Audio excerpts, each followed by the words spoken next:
Selamat sore, Assalamualaikum warahmatullahi wabarakatuh.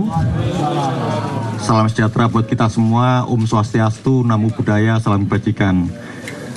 Yang saya hormati teman-teman media massa yang sudah hadir meluangkan waktunya untuk meliput konferensi pers KPU dalam rangka penetapan pasangan calon presiden wakil presiden untuk pemilu tahun 2024 yang akan kita lakukan. Hadir bersama kita semua anggota KPU secara lengkap, ada Ketua KPU Pak Hasyim Asy'ari, ada Pak Idham Holik, Pak Parsada Harahap, ada Pak Muhammad Afifuddin, ada Ibu Betty Epsilon Idrus, ada Pak Yulianto Sudrajat, ada Pak Sekjen Bernard Dermawan Sutrisno, dan saya sendiri. Baik teman-teman, Bapak Ibu semua, sebagaimana jadwal yang sudah kita tetapkan pada hari ini 13 November tahun 2023, berdasarkan jadwal yang ada, KPU akan memberikan keterangan terkait dengan penetapan pasangan calon presiden dan wakil presiden. Untuk waktu saya serahkan kepada Ketua KPU RI Bapak Hasyim Asy'ari untuk menyampaikan keterangan terkait dengan konferensi pers sore ini. Silakan Pak Hasyim.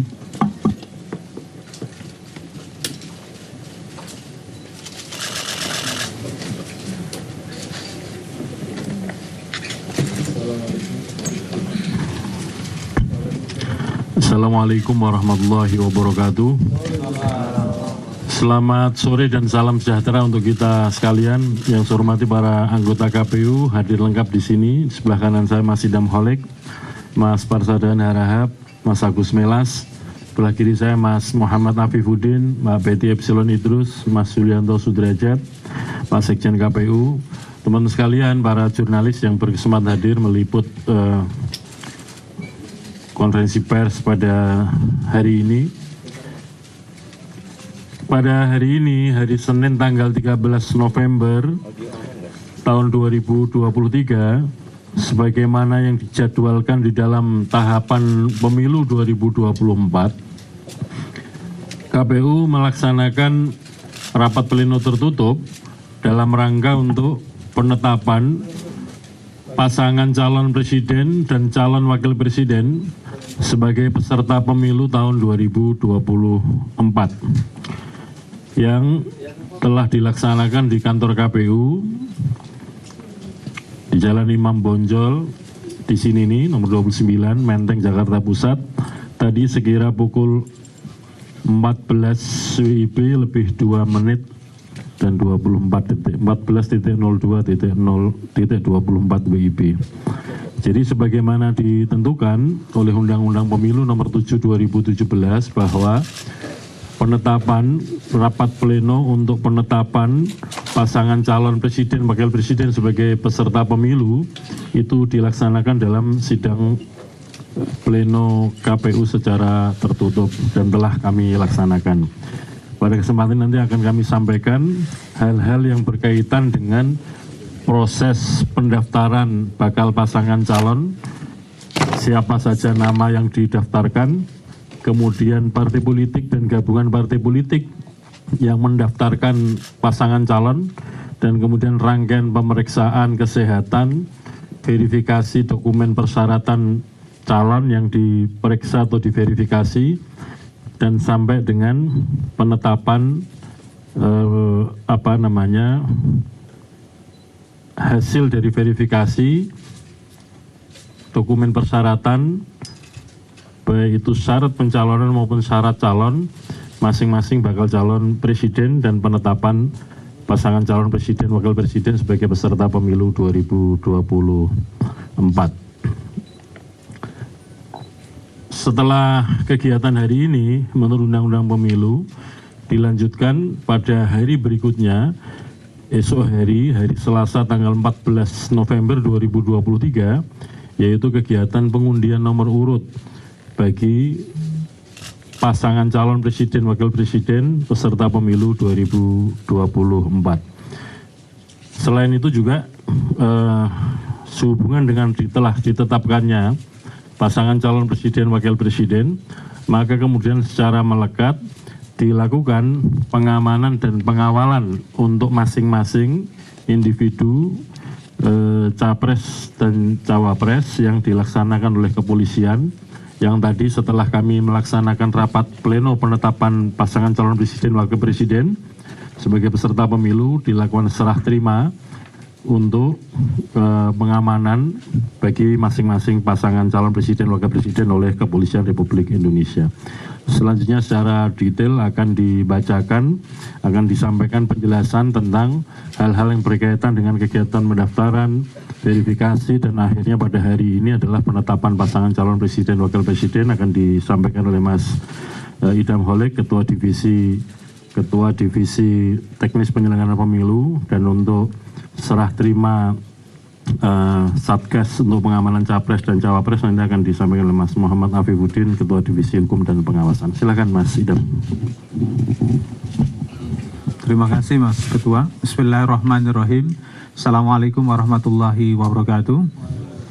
Yang saya hormati kepada Mas Ketua dan anggota KPU Republik Indonesia beserta Bapak Sekjen KPU Republik Indonesia. Yang saya hormati rekan-rekan jurnalis yang berada dalam ruang konferensi pers pada sore hari ini. Seperti apa yang tadi telah disampaikan oleh Ketua KPU Republik Indonesia, baiklah saya akan menyampaikan beberapa hal yang penting untuk diketahui oleh pemilih Indonesia.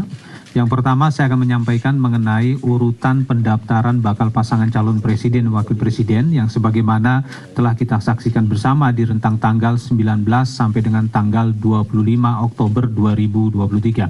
Sesuai dengan waktu pendaftaran atau urutan pendaftaran masing-masing bakal pasangan calon. Yang pertama, bakal pasangan calon presiden dan wakil presiden Haji Anies Rashid Baswedan PhD dan Dr. Honoris Causa Haji A. Muhaimin Iskandar didaftarkan pada tanggal 19 Oktober 2023 pada pukul 9:36 waktu Indonesia Barat yang diusulkan oleh gabungan partai politik, yaitu Partai Nasdem, Partai Kebangkitan Bangsa, dan Partai Keadilan Sejahtera dengan total kursi sebanyak 167 kursi DPR RI atau 29,04%.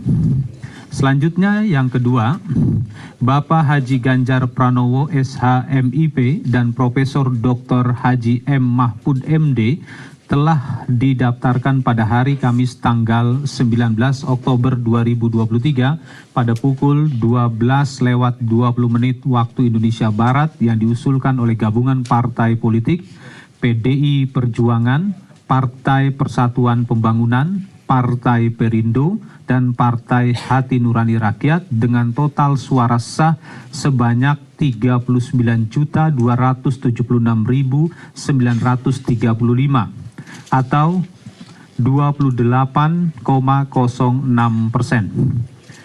Ya, yang ketiga, Bapak Haji Prabowo Subianto, Bapak Haji Prabowo Subianto dan Pak Gibran Rakabuming Raka didaftarkan pada hari Rabu tanggal 25 Oktober 2023 pada pukul 11:20 waktu Indonesia Barat diusulkan oleh gabungan partai politik sebagai berikut. 1. Partai Gerakan Indonesia Raya. 2. Partai Golongan Karya. 3. Partai Demokrat. 4. Partai Amanat Nasional. 5. Partai Solidaritas Indonesia. 6. Partai Bulan Bintang. 7. Partai Garda Republik Indonesia dengan total suara sah 59.726.503 atau 42,67%. Jadi dengan demikian, ketiga bakal pasang calon presiden dan wakil presiden yang telah didaftarkan tersebut telah memenuhi ketentuan yang terdapat di dalam pasal 222 Undang-Undang Nomor 7 Tahun 2017 yang dimana partai politik atau gabungan partai politik yang bisa mendaftarkan bakal pasangan calon yaitu telah memenuhi ketentuan 20% perolehan kursi di DPR atau 25% perolehan suara sah secara nasional. Yang selanjutnya, KPU telah melakukan pemeriksaan kesehatan bakal pasangan calon presiden dan wakil presiden di rentang tanggal 21 sampai dengan tanggal 26 Oktober. Yang pertama, sesuai dengan urutan pendaftaran pada Sabtu 21 Oktober 2023, ya, tim kedokteran pemeriksa kesehatan, ya, yang dilaksanakan di RSPAD Gatot Subroto telah melakukan pemeriksaan terhadap Bapak Haji Anies Rashid Baswedan PhD dan Dr. Honoris Causa Haji A. Muhaimin Iskandar. Yang kedua, Minggu 22 Oktober 2023, tim kedokteran, ya, telah memeriksakan kesehatan Bapak Haji Ganjar Pranowo, SH MIP dan Profesor Dr. Haji M. Mahfud MD. Dan yang ketiga, pada Kamis 26 Oktober 2023, tim kedokteran telah melakukan pemeriksaan terhadap Bapak Haji Prabowo Subianto dan Pak Gibran Raka Buming Raka. Selanjutnya, berdasarkan hasil pemeriksaan kesehatan tersebut, ya, yang diserahkan kepada KPU oleh tim kedokteran yang ditunjuk oleh KPU, ya, penyerahan hasil pemeriksaan kesehatan tersebut dilakukan oleh Kepala RSPAD Gatot Subroto kepada KPU pada hari Jumat tanggal 27 Oktober dengan hasil sebagai berikut. Untuk bakal pasangan calon presiden wakil presiden, Bapak Haji Anies Rashid Baswedan PhD dan Dr. Honoris Causa Haji Ahmad Muhaimin Iskandar telah dinyatakan memenuhi syarat. Yang kedua, untuk bakal pasangan calon presiden dan wakil presiden, Bapak Haji Ganjar Pranowo SH MIP dan Bapak Profesor Dr. Haji M. Mahfud MD dinyatakan telah memenuhi syarat. Yang ketiga, untuk bakal pasangan calon presiden dan wakil presiden, Bapak Haji Prabowo Subianto dan Pak Gibran Raka Buming Raka telah dinyatakan memenuhi syarat. Selanjutnya kami juga akan menyampaikan hasil verifikasi dokumen persyaratan bakal calon presiden dan wakil presiden. Yang pertama, berdasarkan berita acara hasil verifikasi administrasi dengan nomor 1587-4/BA-05-2023, dokumen persyaratan bakal calon presiden wakil presiden atas nama Bapak Haji Anies Rashid Baswedan PhD dan Dr. Honoris Causa Haji A. Muhaimin Iskandar dinyatakan memenuhi syarat.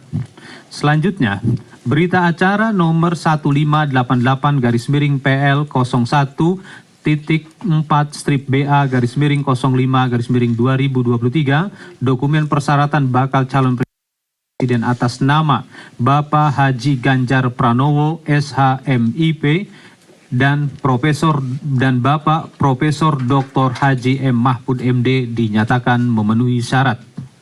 Selanjutnya, berita acara nomor 15-9/BA-05-05-2023, dokumen persyaratan bakal calon presiden wakil presiden atas nama Bapak Prabowo Subianto dan Bapak Gibran Raka Buming Raka dinyatakan memenuhi syarat.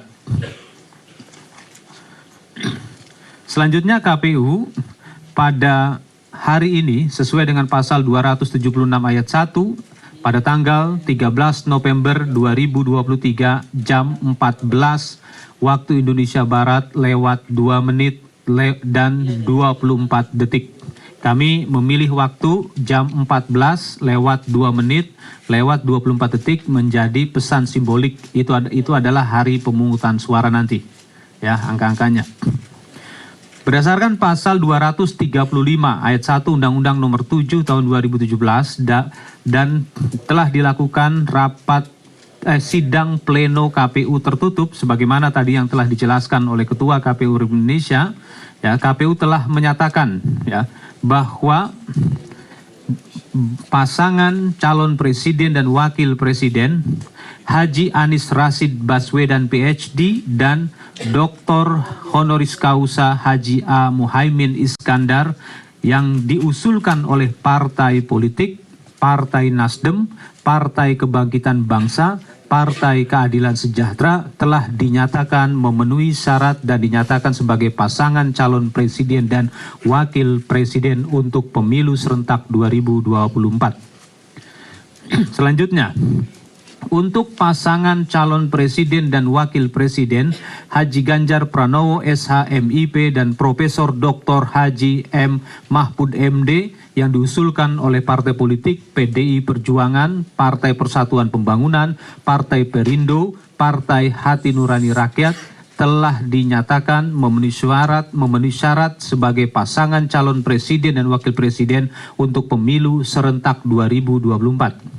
Selanjutnya, untuk pasangan calon presiden dan wakil presiden Haji Prabowo Subianto dan Gibran Rakabumi Raka yang diusulkan oleh partai politik Partai Gerakan Indonesia Raya, Partai Golongan Karya, Partai Demokrat, Partai Amanat Nasional, Partai Solidaritas Indonesia, Partai Bulan Bintang, Partai Garda Republik Indonesia telah dinyatakan memenuhi syarat sebagai pasangan calon presiden dan wakil presiden untuk pemilu serentak 2024.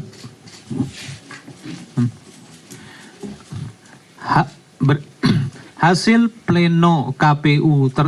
sidang pleno KPU tertutup tersebut telah kami tuangkan dalam keputusan KPU nomor 1632 tahun 2023. Demikianlah selanjutnya setelah penetapan ini, KPU akan melaksanakan tahapan pengundian dan penetapan nomor urut pasangan calon presiden dan wakil presiden sebagaimana ketentuan yang terdapat di dalam pasal 235 ayat 2. Acara rapat pleno KPU terbuka untuk pengundian dan penetapan nomor urut pasangan calon presiden dan wakil presiden tersebut rencananya akan digelar di kantor KPU Republik Indonesia pada Selasa 14 November 2023 jam 18.30 sampai dengan selesai. Selanjutnya pada kesempatan ini juga kami akan menyampaikan tentang masa kampanye. Masa kampanye untuk pasangan calon presiden dan wakil presiden sama halnya dengan masa kampanye untuk pemilu anggota legislatif, yaitu akan dimulai pada tanggal 28 November 2023 dan akan berlangsung 75 hari ke depan atau sampai dengan tanggal 10 Februari 2024. Demikianlah hal-hal yang penting untuk kami sampaikan kepada publik Indonesia, ya. Dengan demikian saya kembalikan ke Ketua KPU Republik Indonesia. Billahi taufiq wal hidayah. Assalamualaikum warahmatullahi wabarakatuh. Salam Om Santi Santi Om, Namo Buddhaya. Terima kasih Mas Idam. Selanjutnya saya persilakan Mas Afif.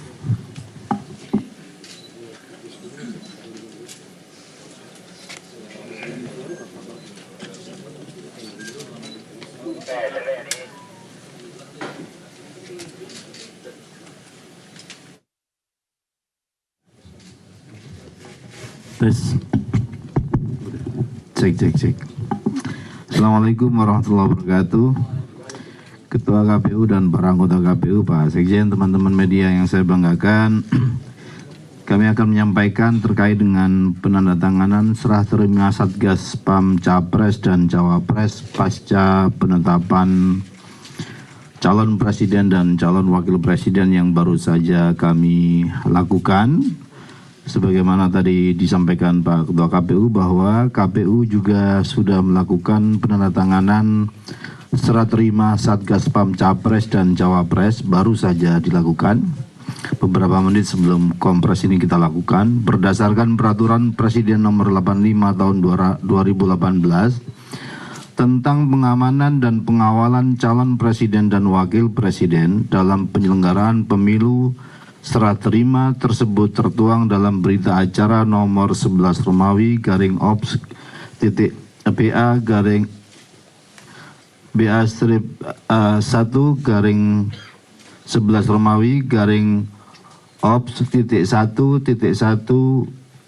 garing 2023 ditandatangani oleh Komisaris Jenderal Polisi Dr. Muhammad Fadil Imran MSI, Kabaharkam Polri selaku Kepala Operasi Mantap Brata 2023-2024 dengan Sekjen KPU Bernard Dermawan Sutrisno. Adapun isi berita acara adalah sebagai berikut.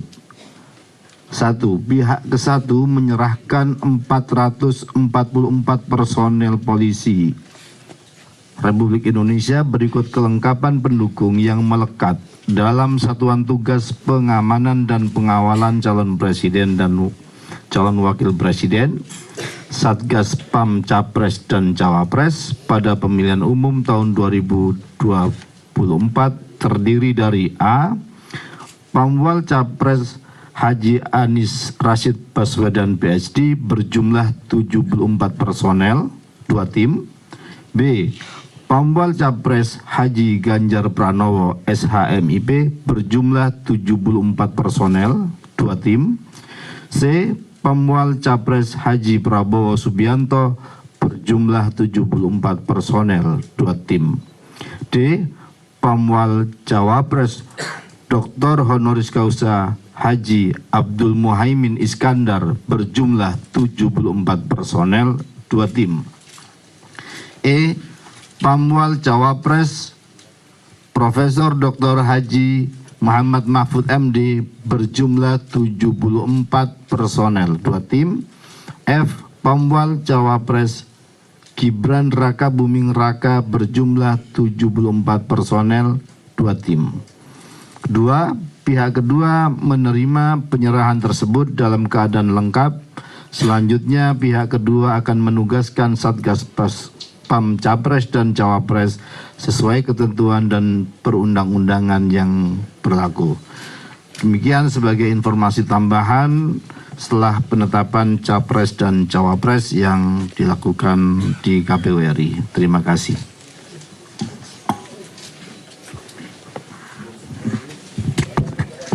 Terima kasih Mas Afif. Selanjutnya saya kembalikan Mas Agus Milas.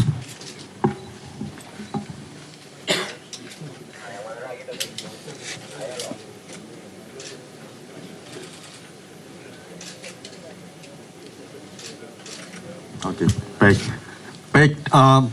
Bapak Ibu, teman-teman semua, demikian konferensi pers yang dilakukan oleh KPU terkait dengan 2 substansi penting, yaitu yang pertama substansinya terkait dengan penetapan pasangan calon presiden wakil presiden untuk pemilu 2024 beserta penyerahan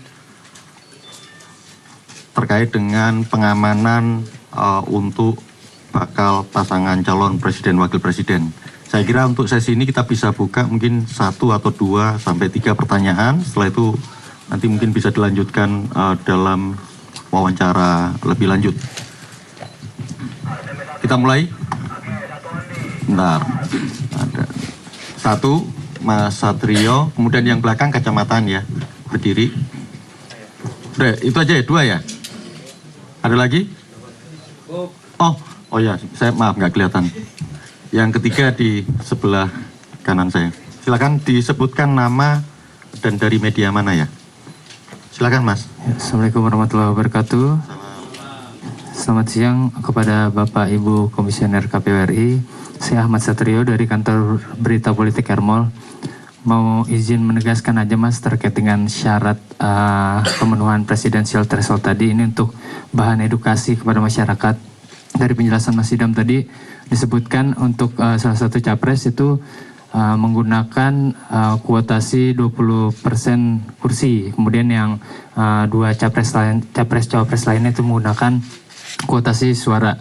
Nah itu memang bisa seperti itu pertama. Yang kedua, dilihat dari komposisi koalisi yang ada, itu kan beberapa partai politik peserta pemilu 2024 tidak ikut mendukung atau ya mendukung sih ya, karena ada beberapa parpol yang memang baru itu tidak ikut mendukung capres-cawapres yang memang ada yang mendaftar kemarin. Nah itu untuk mereka apakah memang akan dikenai sanksi yang terdapat di UU Pemilu, tidak akan bisa ikut pemilu di masa mendatang. Itu kedua. Kemudian yang ketiga terkait dengan pengamanan tadi, itu kalau didengar ada perbedaan jumlah ya. Itu sama. Oh ya udah, berarti 74 orang nggak jadi nanya itu. 2 tim. Siap. Gak apa-apa. Ya, terima kasih udah, mungkin dari aku itu aja. Assalamualaikum warahmatullahi wabarakatuh. Waalaikumsalam warahmatullahi wabarakatuh. Baik, terima kasih Mas Satrio. Kita geser ke belakang. Yang mic-nya bergulir ke belakang. Terima kasih. Ya, selamat sore Bapak-Bapak dan Mbak Betty. Terima kasih banyak informasinya. Saya kira kalau soal teknis penetapan capres dan cawapres tadi sudah sangat detail dijelaskan berkaitan juga dengan alasan-alasannya. Nama dari mana? Oh, maaf, Serio dari CNN TV. Juga terkait dengan informasi soal besok pengundian capres juga sudah sangat detail berkaitan juga dengan pengalamannya. Tapi saya sedikit ingin mendalami soal apa yang terjadi eksternal di luar ini. Kalau kita lihat tensi kan juga sudah mulai menghangat dari partai politik juga sempat beberapa kali sudah menyebutkan ada indikasi kecurangan pemilu begitu. Adakah tanggapan dari KPU sebagai penyelenggara terkait dengan tensi yang memanas ini? Dan yang kedua ini juga tadi sempat walaupun diikuti masa yang tidak cukup banyak, tadi salah satu yang disampaikan oleh masa aksi di depan adalah mereka menolak pencalonan capres-cawapres dari Prabowo dan juga Gibran yang ditetapkan hari ini begitu. Kalau itu tetap dilakukan katanya akan melaporkan ke DKPP. Adakah tanggapan dari KPU? Terima kasih. Baik Mas Rio, saya catat dengan baik 2 pertanyaannya. Kita geser lagi terakhir. Sini dulu ya. Sorry.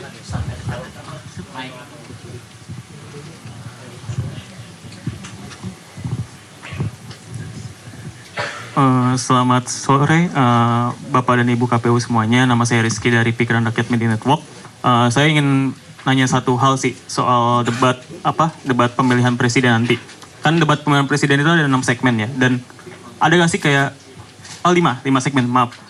Ada gak sih kayak perubahan aturan yang dari debat pemilu 2019 ke debat pemilu 2024 ini, ada gak sih kayak penambahan aturan atau mungkin perubahan aturan atau mungkin ada kayak semacam menyertakan tim-tim ahli, itu ada tambahannya gak sih atau bagaimana? Terima kasih. Kalau menyertakan tim-tim ahli kan nggak ada perubahan apapun gitu. Tapi oke, debat capres-cawapres ya. Kita terakhir ke Vito ya. Kayak tentara kamu pakai siap-siap. Mau nanya ke Selamat sore, saya mau tanya ke Ca Afif soal 74 personel untuk masing-masing capres dan cawapres tadi. Itu pertama mungkin apa alasannya 74 personel itu, dan kemudian tugas dari tim tersebut, masing-masing tim tersebut akan seperti apa gitu untuk mengawal dan mengamankan capres cawapres. Yang kedua, mau menegaskan aja apakah ketentuan pidana, denda maupun penjara yang ada dalam undang-undang pemilu terhadap partai politik yang mengganti calon atau calon yang mengundurkan diri setelah penetapan ini akan diberlakukan juga oleh KPU. Terima kasih. Oke, terima kasih Mas Vito. Baik, Bapak Ibu teman-teman, saya catat ada 4 pertanyaan dari 4 media yang berbeda. Mas Satrio dari RMOL, kemudian Ermol ya, Mas Rio dari CNN TV, kemudian Rizky dari Pikiran Rakyat, dan terakhir Vito dari Kompas.com. Tadi catatan-catatan pertanyaannya kita bisa respon. Silakan Pak Ketua, Pak Idam, dan nanti Pak Afif. Terima kasih teman-teman sekalian.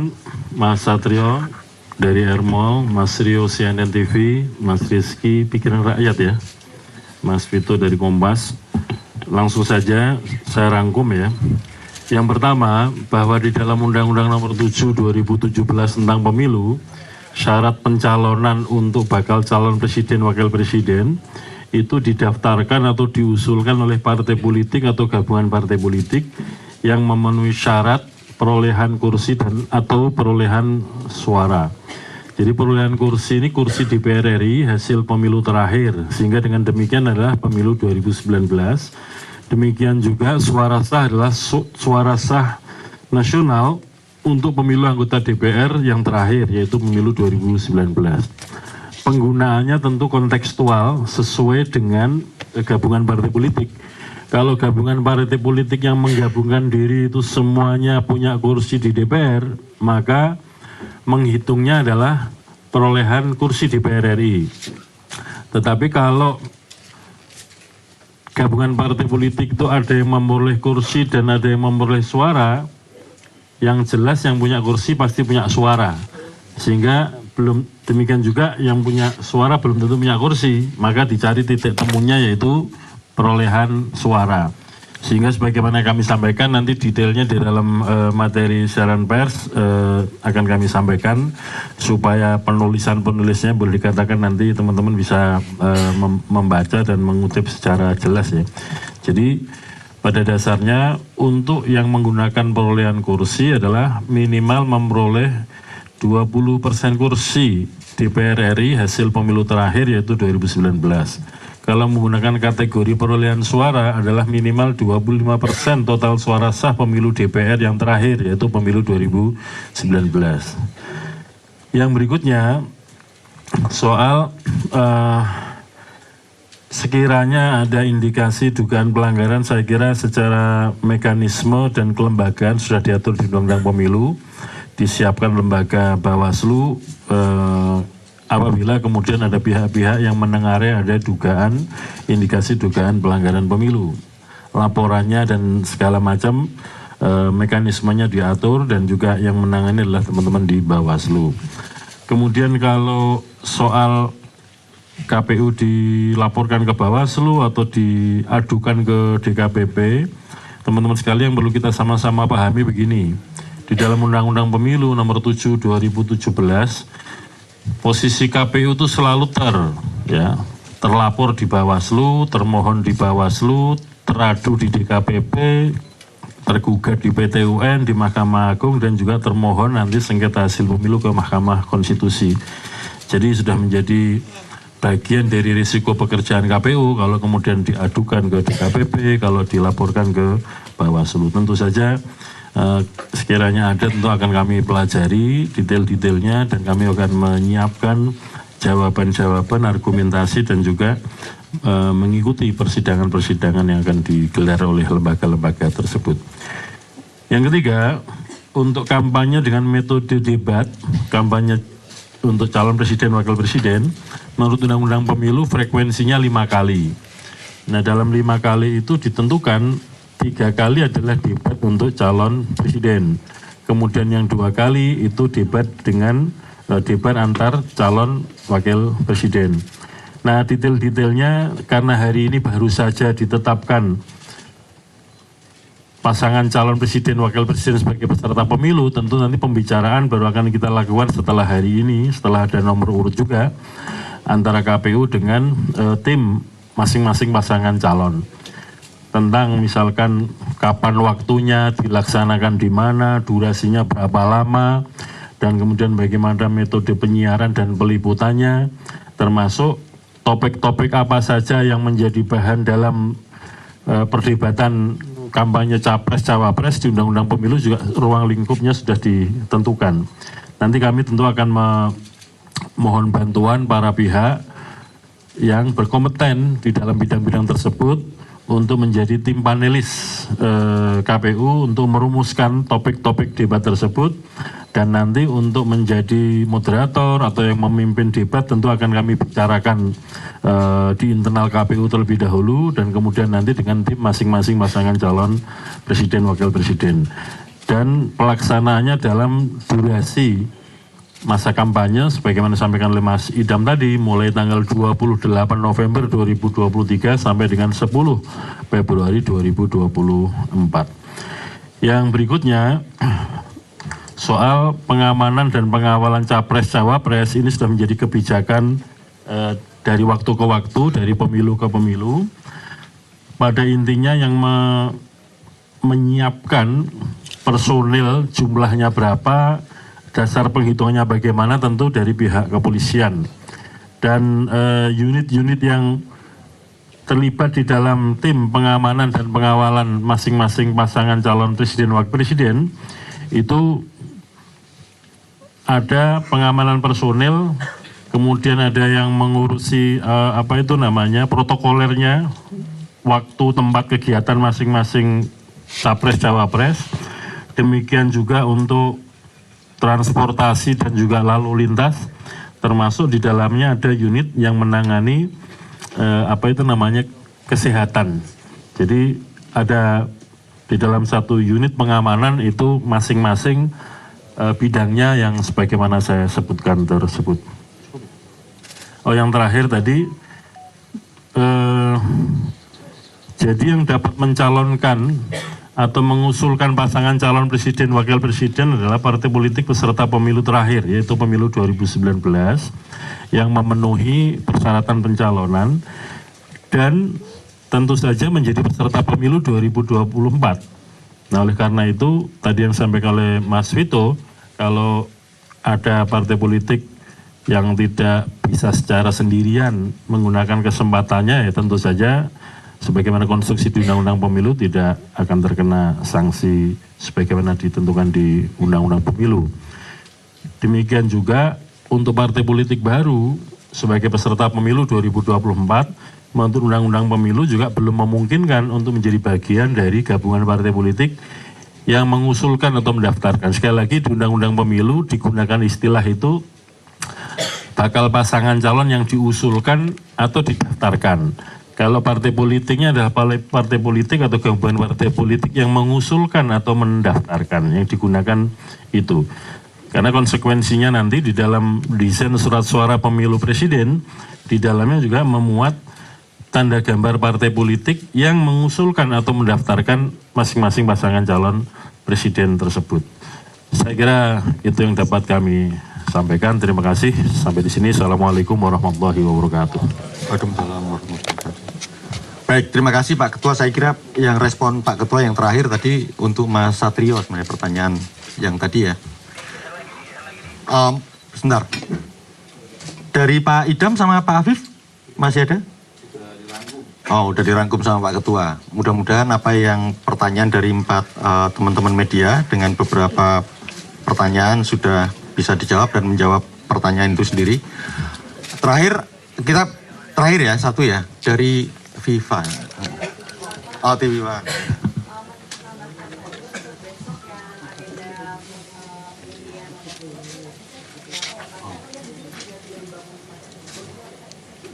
Namanya siapa?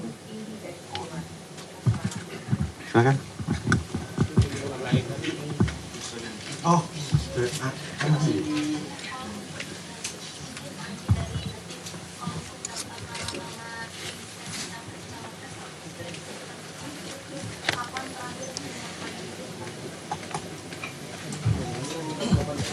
oke, ini 2 terakhir ya. Silakan Pak Ketua. Terima kasih. Jadi rencananya kegiatan untuk pengundian dan penetapan nomor urut pasangan calon presiden wakil presiden akan dilaksanakan pada hari Selasa tanggal 14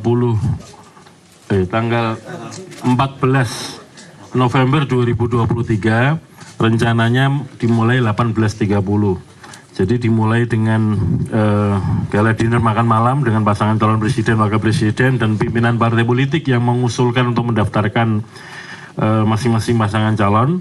Dan kemudian jadi kami memberikan undangan bagi masing-masing pasangan calon yang jumlahnya yang nanti akan kami layani di tribun yang disiapkan di halaman parkir kantor KPU. Itu masing-masing pimpinan partai politik atau tokoh-tokoh yang diusulkan oleh masing-masing pasangan calon. Kuotanya adalah untuk masing-masing pasangan calon 150 orang. Khusus untuk yang pimpinan partai politik, tentu saja nanti juga ketum sekjen masing-masing partai politik beserta pasangan calon. Rangkaiannya setelah makan malam kemudian dilakukan rapat pleno terbuka, pengambilan nomor urut, pengundian nomor urut, dan kemudian penetapan nomor urut masing-masing pasangan calon. Dan setelah itu nanti kami berikan kesempatan kepada masing-masing pasangan calon sekitar 10 menit untuk menyampaikan kata sambutan pasangan calon capres dan cawapres, satu tim 10 menitan, kurang lebihnya begitu. Itu ya Mbak. Terus Mbak Anggi tadi Pak? Oh ya. Sekali lagi, karena penetapan pasangan calon baru hari ini, tentu saja setelah hari ini nanti akan disampaikan tim pemenangan atau tim kampanye dari masing-masing pasangan calon presiden wakil presiden. Jadi kalau menurut ketentuan di dalam Undang-Undang Pemilu dan juga dalam peraturan KPU tentang kampanye itu maksimal 3 hari sebelum dimulainya kampanye. Kalau mulai kampanye itu tanggal 28 November 2023, maka 3 hari sebelum itu batas maksimal untuk 24 November adalah batas maksimal untuk menyerahkan nama masing-masing pasangan calon, menyerahkan nama tim kampanye dari masing-masing pasangan calon. Saya kira demikian ya, terima kasih. Baik, terima kasih Pak Ketua. Teman-teman saya kira cukup ya. Kan mengingat sekarang ini saya pilih dari Ring Kompas, mengingat belakangan ini banyak kecurigaan yang menerpa lembaga-lembaga negara kan Pak. Nah, kalau dari sisi KPU sendiri Pak, tadi Bapak sudah menyampaikan KPU itu terlapor, terduga, dan terlainnya. Nah, dari KPU sendiri untuk menjamin bahwa komitmen kepercayaan publik ini bisa KPU pegang, itu seperti apa sih Pak langkahnya? Apakah dengan transparansi atau lain sebagainya? Baru yang pertanyaan kedua sedikit Pak, di Bawaslu tadi baru saja dilaporkan KPU terkait dengan DCT, keterwakilan perempuan. Kira-kira dikit mengulang lagi, apa alasan buat KPU tidak merubah PKPU-nya? Mungkin itu saja, terima kasih. Terima kasih. Saya kira bagi teman-teman yang mengikuti topik ini kan sudah mengikuti ya bahwa kami sudah menyampaikan apa itu namanya usulan untuk rapat konsultasi membahas hal ini dan sudah digelar rapat RDP beberapa waktu yang lalu, saya agak lupa tanggalnya ya pada waktu itu, dan kemudian apa yang kami sampaikan belum mendapat persetujuan untuk mengubah PKPU tentang pencalonan khususnya topik keterwakilan perempuan minimal 30% tersebut. Yang kedua soal menjamin kira-kira begini, kami punya komitmen bahwa kami bekerja sesuai dengan peraturan perundang-undangan, sehingga kemudian kalau pegangannya itu, kalau kira-kira ada dugaan kami bertindak ataupun mengambil keputusan, mengambil kebijakan yang di luar ketentuan perundang-undangan, maka itu yang jadi ukuran komitmen kami. Dan tentu saja yang kedua